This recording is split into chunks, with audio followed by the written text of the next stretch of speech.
Guys, so think back with me. Think back to the time that you were in your early to mid 20s. All right, you're 23 years old. It's far time. Can you imagine it for me? You're graduating college, right? And you spent the last few years studying business and studying marketing, and you're in MBA classes. You always had the entrepreneurial spirit, and you wanted to open your own business someday.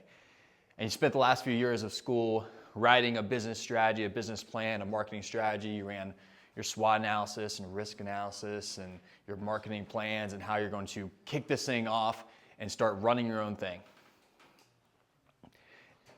The day you graduate school, you move back home, and it's time to get the thing going. It's time to start. You're 25 years old, 23 years old. You have all the determination, motivation, and gumption that you can imagine.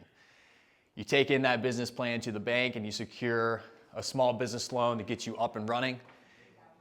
And you're feeling on top of the world, right? You're doing the thing, you're living out your dream.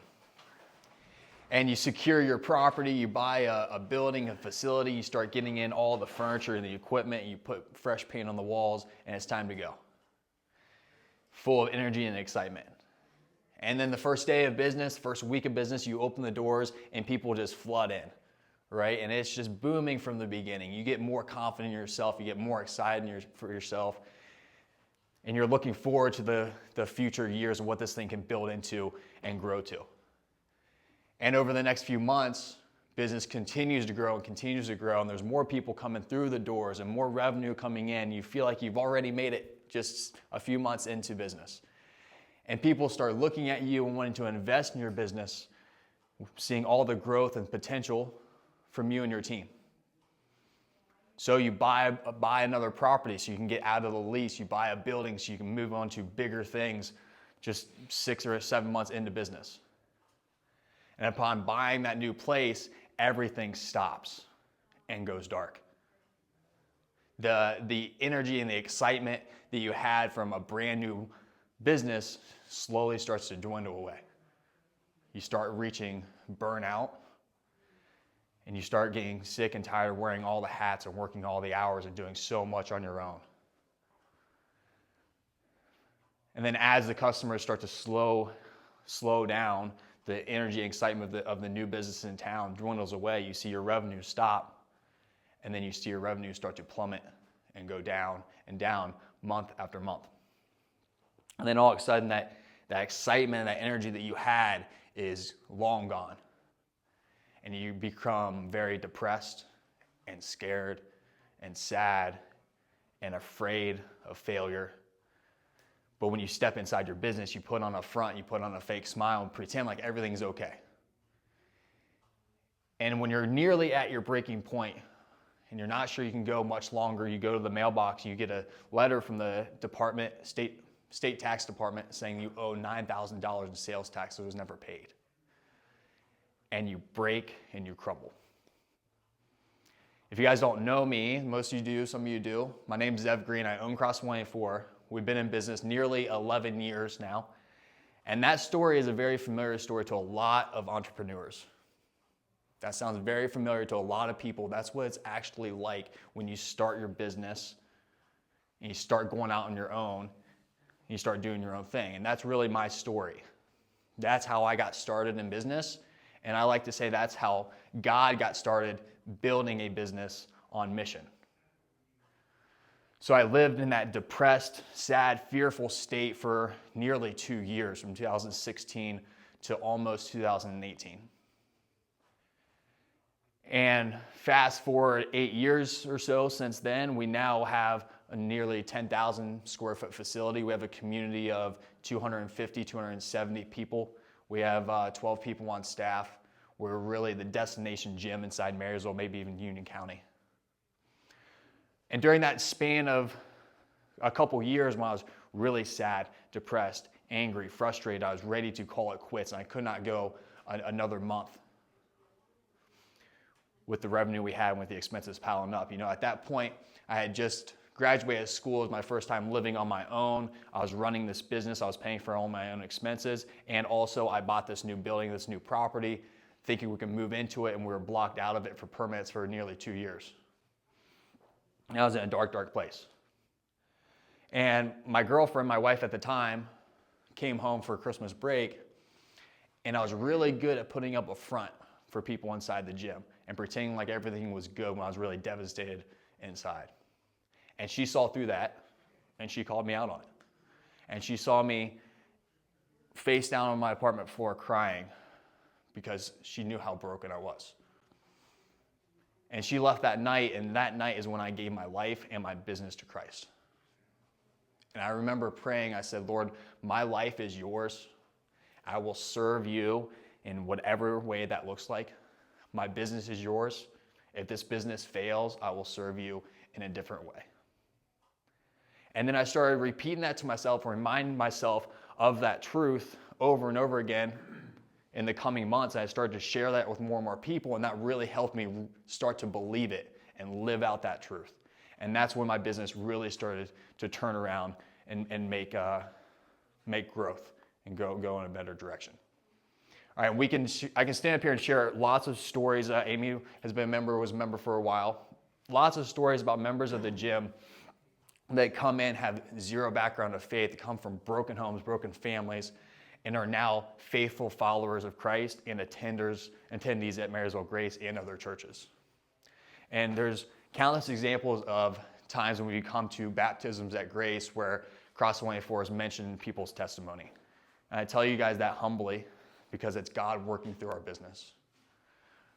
All right, and I don't want to go on and on about stats and people that's been saved and people that's turned their lives around through the business. What I'd rather do is teach you guys some tools and some things that I've learned along the way. So that way you can take this back to your own life. Whether you're going to build a business on mission or you're simply trying to live a life on mission. All right, so if I look back at CrossFit business plans, there's only 3 things you really need to do to be successful. And this is what I was taught when I first decided I was going to open up a gym. This is what CrossFit told you to do. Simple things. You need to do all the right things.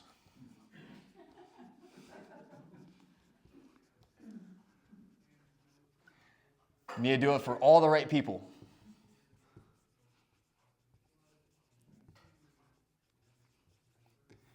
And then you need to do it for all the right reasons.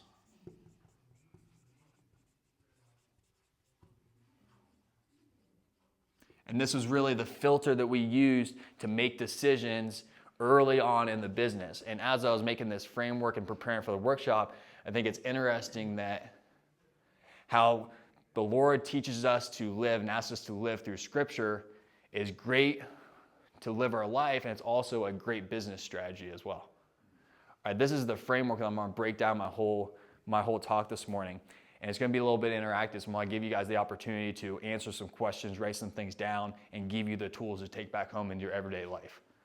Some things we're going to talk about and some questions I might ask, you're going to have answers for it right away. Some it's going to take you some time to ponder. I was just talking to John upstairs, he was in the session last night, and he said, I didn't really come up with tons of things in the session, but man, after I left, like more and more things start coming to mind. And some things that we talk about, it's just the thought and the filter you're going to run your work through over the next few weeks. All right, so let's talk about all the right things. The first point I want to make could be the most important part of the entire spiel. All right, because without doing this one thing, we are unable to do anything else that we want to accomplish. We need to work less. Work less. And people more.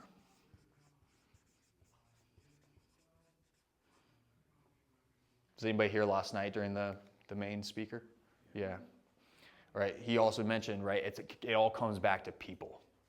Right. I think that's interesting. We had the same kind of idea. Work less, people more. You know, if we're running down the highway, driving down the highway, grinding out, working hard, going 100 miles an hour, it's very hard, if not impossible, to see, let alone help the stranger on the road. All right, we cannot expect ourselves to be able to stop and see a stranger in need if we're going 100 miles an hour every day. So we need to learn and we need to be intentional about how we're operating. We want to learn how to operate our business and how to operate our lives at a low RPM. At a low RPM, like you're on cruise control. So then you have the space and the margin to see the person in need and to help the person in need. Easier is better when it comes to business. And as entrepreneurs, we have the hard work mentality, which is not a bad thing, but it can be taken to an extreme. Right? If we're running down the hallway, we're building our business, we're doing the thing, we come to a brick wall, our spirit and our hardworking nature says, grab the sledgehammer, I'm gonna bash through the wall, and you start chipping away, and you start breaking down that wall. But you have a friend that comes beside you and say, hey, there's a door right here, we can just go through the door. And in the entrepreneur in you says, no, that looks like the hard way, that must be the way to go. But not always true. If we can make things a little bit easier, then we have the space to help. All right, so our first activity we're going to do is, you guys heard of automate, eliminate, delegate? All right, great business strategy to think about. Automate. What things can I make automatic in my business? Delegate and eliminate. We're going to talk about this in just a second. But before we get there, this is the question I want you guys to ponder for the next couple of minutes. What is something that you do that takes you 30 minutes, but you can do in 15? What is something that you do that takes you an hour, but you can actually get it done in 30? All right, I'll give you an example from inside the CrossFit gym in my own life, and also give you an example at home. So at the CrossFit gym, we have 1-hour classes. I would write timelines for every single class, minute 0, minute 60. This is what goes on during the class. This is what the workout is. This is what the workout should feel like. This is the warm-up. This is the scaling options for the coach to reference and present to the class. It used to take me about 30 minutes to write all these timelines. There were 30 minutes each until it was time to go on vacation. All right, so if I wanted to take a vacation next week, I knew all those timelines needed to be done before I left. So when it was time to go on vacation, I could knock out 3 or 4 timelines in like 45 minutes. And you start to realize, man, I'm giving myself so much time to do this, and I can really get it done in less. It's called Parkinson's Law. Has anybody ever heard of it? All right, if you give yourself 60 minutes to do a task, you're going to fill up that time doing the task. If you give yourself 30, you're going to get it done in 30. All right, at home, I have 3 kids at home, 5, 3, and 1. And we're cleaning the house or cleaning up the toys before bedtime. It can just drag on. What I like to do is put on Happy Dance. Anybody know Happy Dance, Christian song? I put it on for my kids. I say, right, it's cleaning time. We're going to start this song. We're going to see how many toys we can clean up before the song ends. We turn that song on, and within 3 or 4 minutes, everything's picked up and put away. All right, so what is something that you do that typically takes you 30 minutes that you can do in 15? Take a minute or two, guys. We'll give you time to think about this as we go through.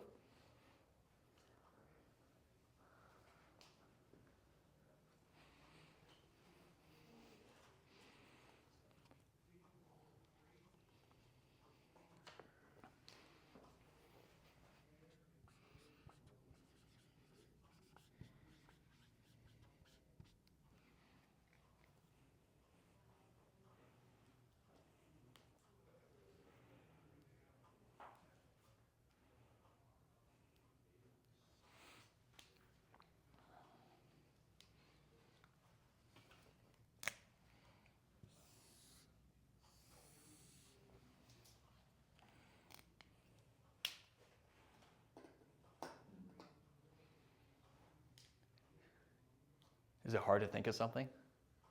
No? For some people, yeah. Some people, no. Yeah. You want to share? Anyone want to share one? I thought of something that's a little crazy. So we used to shoot a lot where I used to live in Arkansas. And what would take 30 minutes with a .22 to shoot a tree in half might take 15 minutes with 50 cal. Or less. I was thinking about that task too that I do. So that's why I said it might sound a little crazy to start. But you see what I mean? Yeah. It's the type of gun you're using Yeah. that gets the job done quicker. The tool. Yeah. I'm gonna go with cleaning. Cleaning. Yeah, that's a big one for me too. So if it's hard to think of some things, and it's not uncommon for it to be difficult to think of.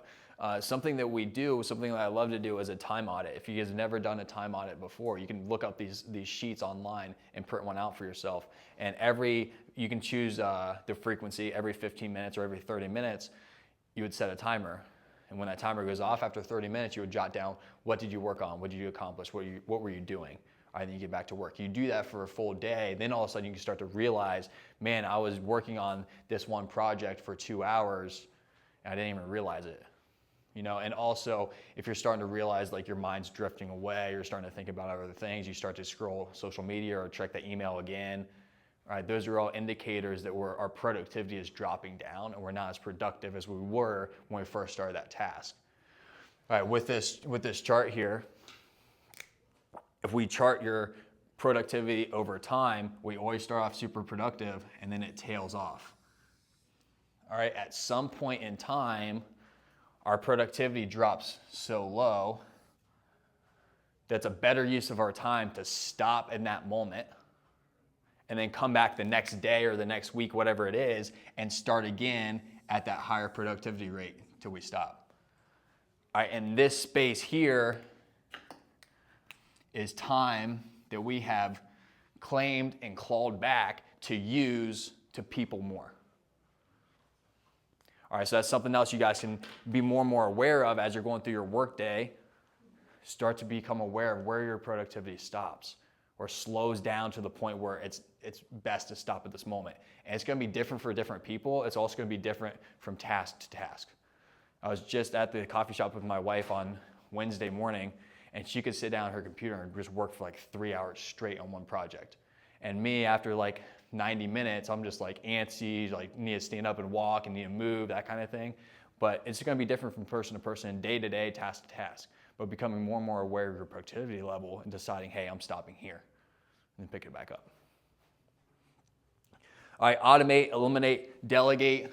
Example for me at the gym is we used to do weekly newsletters. So every single week, a newsletter would go out to all of our members, be set out on tables around the gym, and maybe my mom and one other person would look at it. So you eliminate those completely and you watch and see what happens. You take away the newsletter and the community and the culture and the energy of your business, of your gym isn't affected, then it's not really needed. Where I was talking to Jeremy, was in the session last night. He's talking about how long it takes him to write some sermons, doing some sermon prep, trying to get it to a certain level. I said, well, if you're trying to get your sermon to a level 10 out of 10 for you, your 8 out of 10 might be a 10 out of 10 to most of the majority of the people in the church. Not to say we're going to lower our standards so low so we can just be lazy and move on, but if we're striving for perfection, but 80% is going to get the job done, why do we need to keep on going? All right, so this is going to help us lower our RPMs when we're working. If we're going too fast all the time, we don't have time. When we automate things, tons of technology right now, any time we gain by automating a task should be replaced with people and connection. So if you find a way to automate something in your job, you want to replace it with something only a human can do, only human touch. All right, in our gym, I send personal video messages to members when it's their birthday. All right, there's not a computer that can do that. All right, handwritten birthday cards that you put in the mailbox and mail out. All right, things like that. So as you automate more and more, I told Jeremy an exciting part of technology, what could happen, what could be awesome, but what would never happen is people realize how much more productive we can be, how much more efficient we can be with technology, and then instead of trying to work 40, 50 hours a week, we cut it down and enjoy time with our friends and family. But that won't happen because everybody just says, look how much more money we can make by going faster.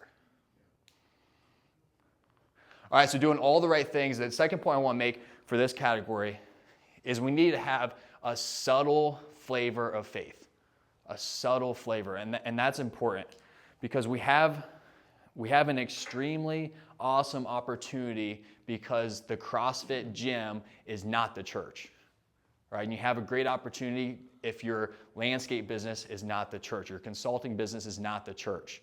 All right, there's so much opportunity there because people will come into your business, buy your products or use your service that would never think about walking into a church. And we need to lean into that. You know, when I first gave my life and my business to Christ, over the next few months, we took it to an extreme, and we had Bible verses written on the walls, and we had worship music playing in between classes, and even at some of the community events, we would have prayer before we would do our events. And at first you think, this is it. This is setting an example. This is living for Christ. And we even have members mention something or give us feedback and say, hey, if we're doing all this stuff about faith, we should be a faith-based business or a faith-based gym. And my first reaction would be awesome. Like, it's working. Like, people are noticing, right? And then you start to think, but wait a minute. If we're doing all these things, it's not, the sick are never going to come in through the doors. So the way I like to think about it is being undercover for the faith, right? Be leaning into being CrossFit and not leaning as much into being publicly and pronouncing my faith to everybody all the time, because we want those people that are not connected with the church to walk through our doors, right? If not, we'll never have the opportunity to share. We'll never have the opportunity to invite them to church. All right, so we're talking about little subtle things that you can do that creates a flavor of faith in your business and with your staff. So some examples, like we do meal trains for people at the gym if they get hurt or lose a loved one, just like we do inside the church. And we've done this for people in the past that have no association with grace, and we have people from our life group making them meals. And we get to say, hey, my life group's going to make you a meal for the next week. And they say, well, really? People that I don't know like care about me and is going to do this for me? Right? We don't play explicit music at the gym, although sometimes we ride the line. Right? So we're not playing music that Pastor Clancy and Jeremy's jammed to on the way home. You know, it's still stuff that sometimes makes me cringe a little bit. But those things also allow people to walk through the door and feel comfortable and think they're in just another CrossFit gym, and then you just trick them. Right? I like to ask people certain questions to get them to ask me about my faith. You know, one of my favorite things to ask people is, what'd you do Saturday night? What'd you do last weekend? Or what are you doing this weekend? Because they're going to tell you what they got into. They're going to tell you their plans. And then they're going to ask you, right? They're going to say, what'd you get into? What'd you do? Or what do you have going on? And then you get to share. You say, well, Friday, we went to communion at the church. We had chicken fried rice, hung out with the life group. It was awesome. And Sunday, we actually had a Super Bowl party in my life group. We hung out, got to eat some sweet food. And then you get the opportunity to share. So you're almost tricking people into asking you about your faith instead of pushing on them. Right? It was a mistake putting all the scripture out and playing worship music in between classes. It was a mistake because we were pushing away the people that we actually wanted to help and serve and share the gospel to. Pastor Clancy, I don't remember the exact words, but in the morning you look in the mirror and you say, I am such and such Christian, beautifully disguised as. Yeah, exactly. Exactly. It's something to remember. I really love that analogy of being undercover, right? Undercover. All right, so that's doing all the right things. Let's talk a little bit about all the right people. So in business, in any business, there's really three stakeholders. You have the customer, you have the staff, and then you have the business itself or the owner.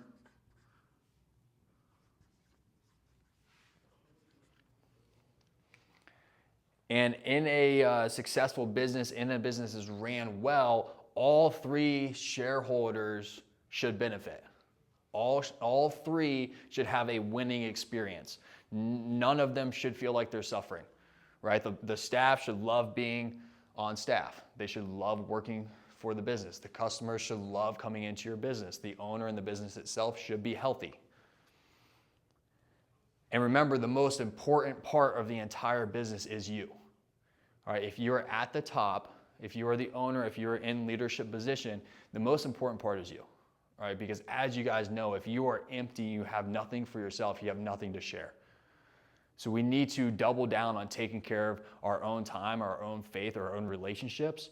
So that way we can, for one, be an example to other people around us, and also have the margin to really people more and work less.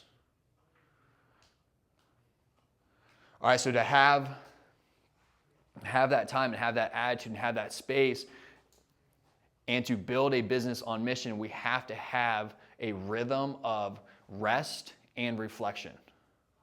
A rhythm of rest, a rhythm of reflection.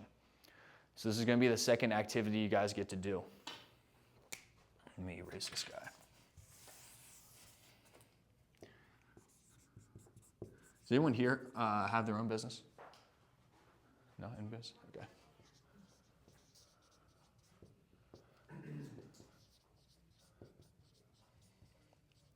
All right, think about business, whether you're an entrepreneur, you're at the top, or you're just in a leadership role, or even if you're in any role inside the business. As you guys know, every quarter, every so many months, you do reviews, right? We do audits of the business. How's it going? How's our productivity? How's our sales? How's our expenses? How's our team morale? Et cetera, et cetera. And it is every quarter whenever you guys decide. All right, but how many of us have a personal audit that we do every quarter? Or a relational audit with your spouse of how you and your spouse are together, or your faith. You know, this is something that my wife Erin and I do every quarter. It's called a personal summit. And you're going to get to build your framework right now. So about 3.5 years ago, we hired some business mentors, some coaches, and this is something they had to start doing right away. And this is something that my wife and I do very, very well. I'm very, very proud in the way we do this. We set it on the calendar, and after nearly 4 years, we haven't missed a single one. You know, and just recently in our marriage, we've had challenges and we've had tension. Like I mentioned before, we have kids that are 5, 3, and 1. So of course we have challenges at home. You know, and if it wasn't for having this rhythm and doing these personal summits, who knows how bad it could have gone. You know, who knows how far we could have drifted apart, or how long it would have taken us to realize something was off, or if we go years and years down the road and we turn around and it's just a disaster. All right, but thank God that we have these summits and we have these good check-ins and we're able to check in with each other and be vulnerable and check in. You know, just maybe 6 months ago, during our summit time, we check in, we say, how's things going? And it's not good, right? I'm feeling this way. I see you acting this way. I hear these words. I feel this way. So we make note of that and we start working on it over the next 90 days or so. And then comes time for the next summit, just most recently, a couple months ago. And we check back in and say, all right, how are we doing now? How's our marriage? Rated on a scale of 1 to 10. And it's still not good. Still not good. Two in a row, 6 months. So now we reach out to Life Group.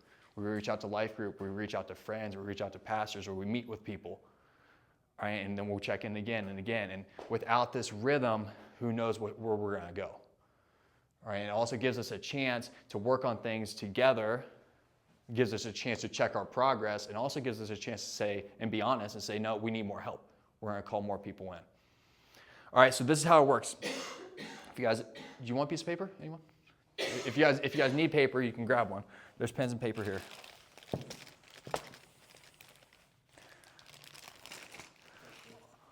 That should be enough pens for you.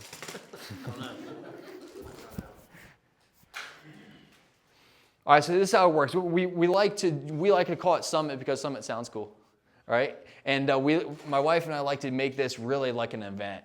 So every quarter we'll do an overnight date, and that's our Summit weekend. We start our date with dinner, whatever we want to do, and then we'll go through this Summit exercise, and then we'll go on with a date, whatever we want to do for the weekend. All right, so first thing I want you guys to do is jot down areas of your life in general. All right, you can write down four to 6. Jeremy had 8 last night. And we're believers, we're followers. A lot of us are in business. A lot of us are parents. So a lot of us are going to have the same categories. That's totally okay. Mine, to give you some ideas: faith, family, business, marriage, friendships, and health are the categories on our summit. So take a couple minutes and write down some categories of your life.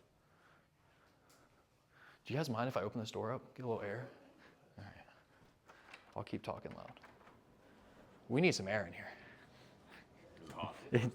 Yeah. Is it just this room? Yeah, it's toasting. Are we okay? Keep the door open? Yeah. We'll be quiet.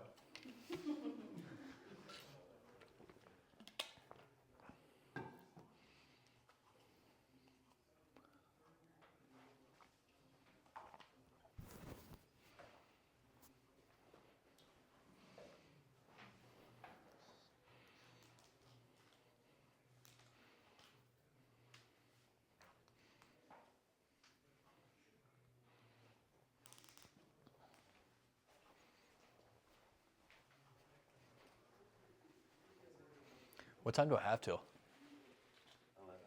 11. 11:05. Oh, okay. 10 minutes still. 11 minutes. Oh, we gotta get moving. All right, everybody got some categories? Cool, so these are the categories that's gonna stay as your personal summit. And you can talk with your spouse as well if you guys want the same things. My wife and I use the same one, so we're going through the same list. All right, the next step I want you guys to do is write down an action item or two for each one of those categories. For example, under my faith says daily quiet time with God. Under my friendships category, time with friends once a month. Underneath my marriage, it says date night every 3 weeks. All right, so give yourself an action item or two.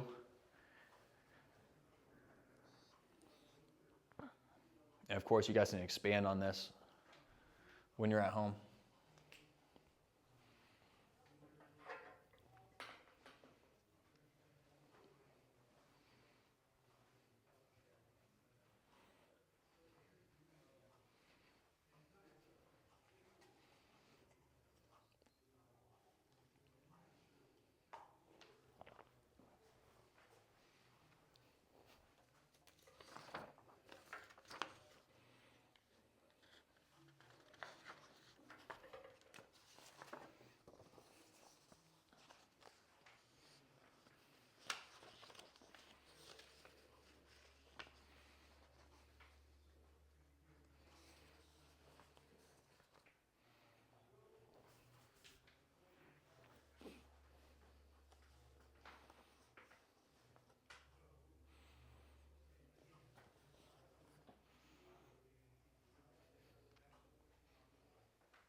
All right, we're gonna keep moving because I guess we don't have as much time as I thought. Of course, you guys can do this whole exercise at home and fill in as much as you want and have more time to think. The next step of the summit is to rate your categories. So just your headline, not your action items. Rate your categories on a scale of 1 to 10. How is it today in this moment? When I think about my faith on a scale of 1 to 10, is it a 4, is it an 8, is it 10? Each one of your categories, give it a quick rating.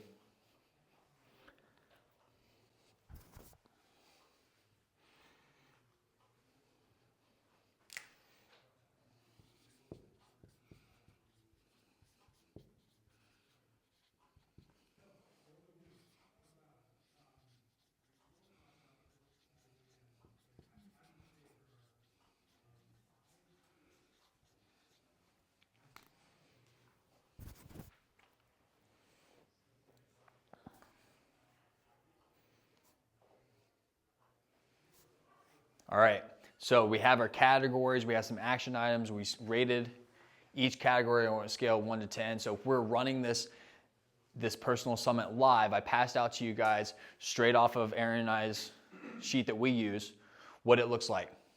All right, so if we sit down, we're gonna say, hey, rate our faith on a scale of 1 to 10, it's an 8. Rate your family, it's a 4, et cetera, down the list.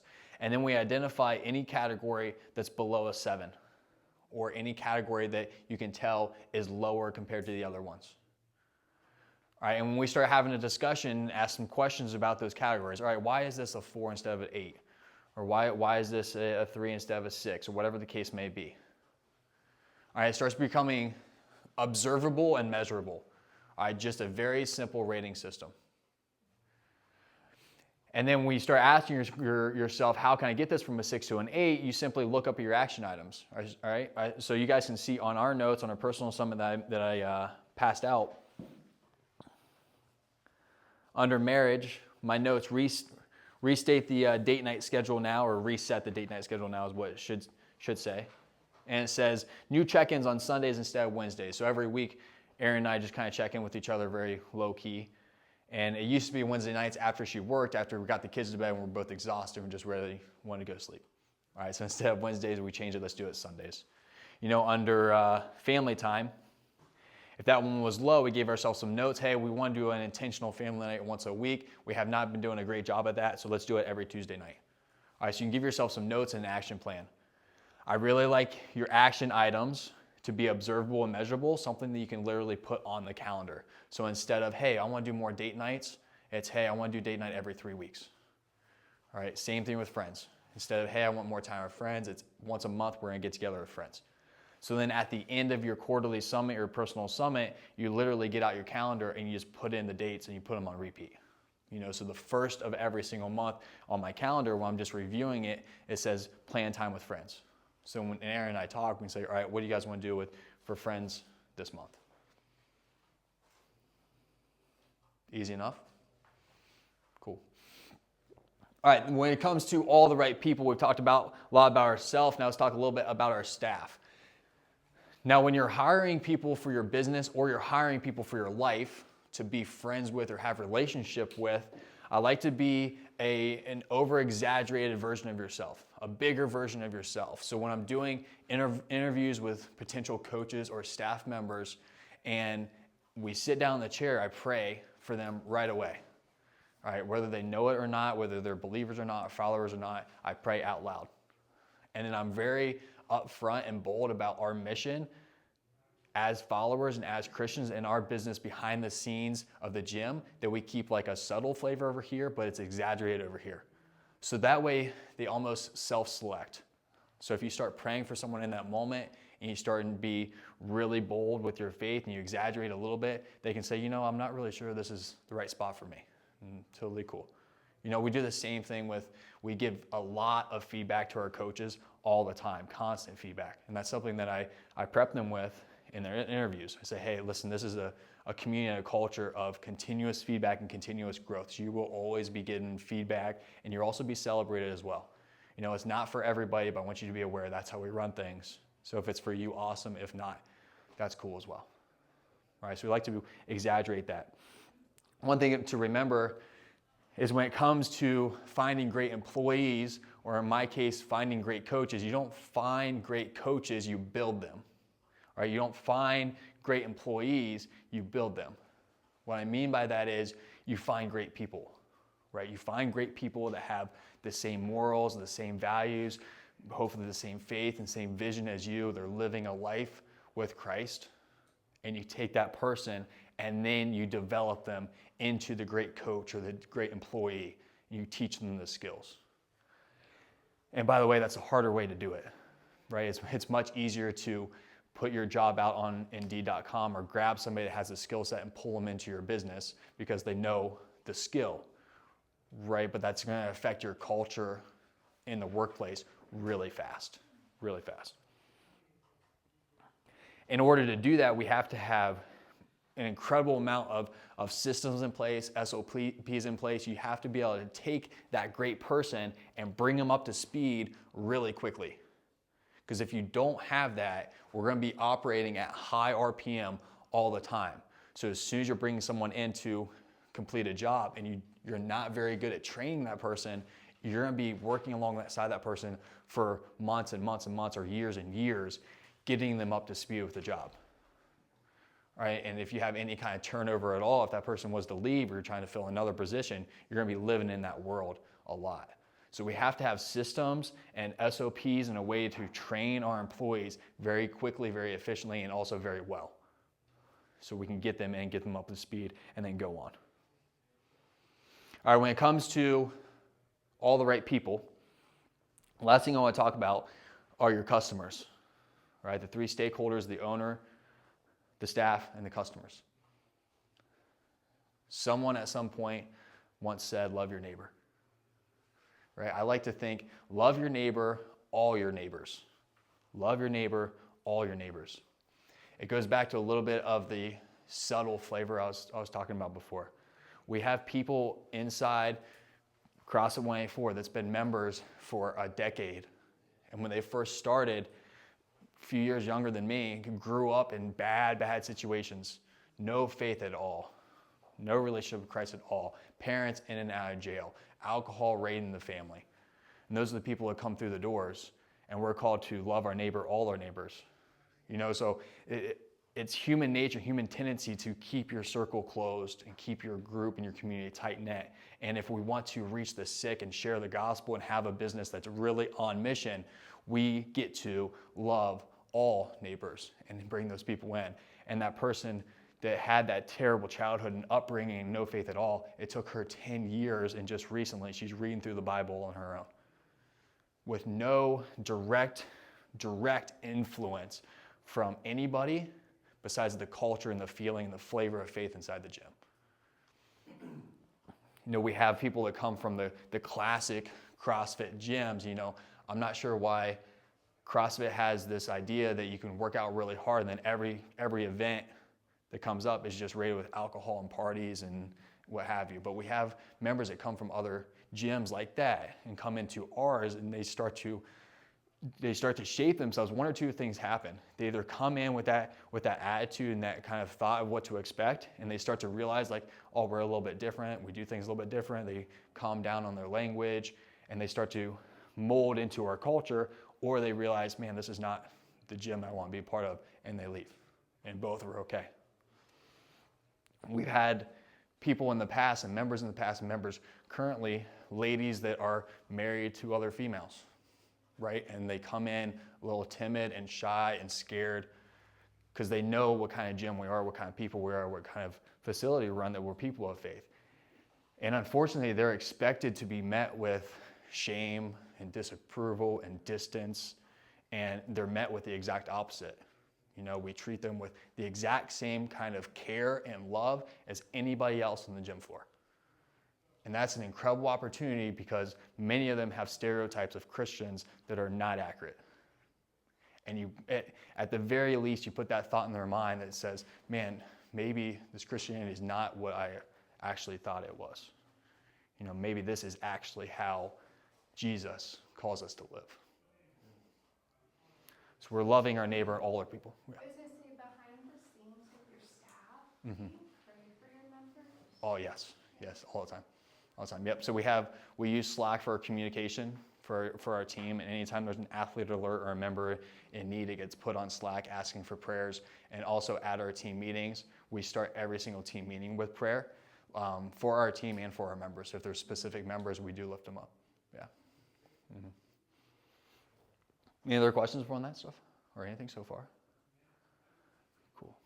All right, so we're doing all the right things. Big one there is lowering our RPMs, finding how we can be more and more efficient, how we can work less so that we can people more, connect more, be in relationship more, and be present more. For all the right people, we're taking care of ourselves first so we have a full cup to pour into other people. We're taking care of our staff by having them almost self-select themselves into our culture, and then taking care of our customers by loving our neighbor and all of our neighbors. All right, doing things for all the right reasons. All right, as Christians, we should live a life that's different than the rest of the world. And as Christian business owners or entrepreneurs or people in the workplace, we should run a business that is different than the rest of the world. All right, and that gives us an incredible amount of opportunity. How we read the Bible and how we read Scripture, we get instructions on how to live a Christian life. And it's also a great business strategy. All right, so if I was to summarize the whole thing, if you want to build a business on mission, we have to slow down first. We get to have a subtle flavor of faith, not exaggerated so people are turned off and turned away. And then we have to have a rhythm of rest and reflection. You guys have questions about anything at all? I do. It's more of a comment. I like the work less, people more. Mm-hmm.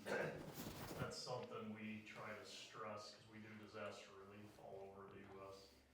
and usually team up with Samaritan's Purse. But I tell the people, if I'm leading the team, we need to, the job, there's people coming after us. We need to focus on the people. Mm-hmm. Not as much the job, even though I'm gung-ho on get the job done. I want to get the house back in order for the person, but we need to focus more on the people while we're here. Because if we don't get the job done, there's another group coming Right, right. I mean, at the end of the day, it all goes back to the people, right? No matter what kind of business or what kind of work you're in, it all boils back down to the people and the relationship.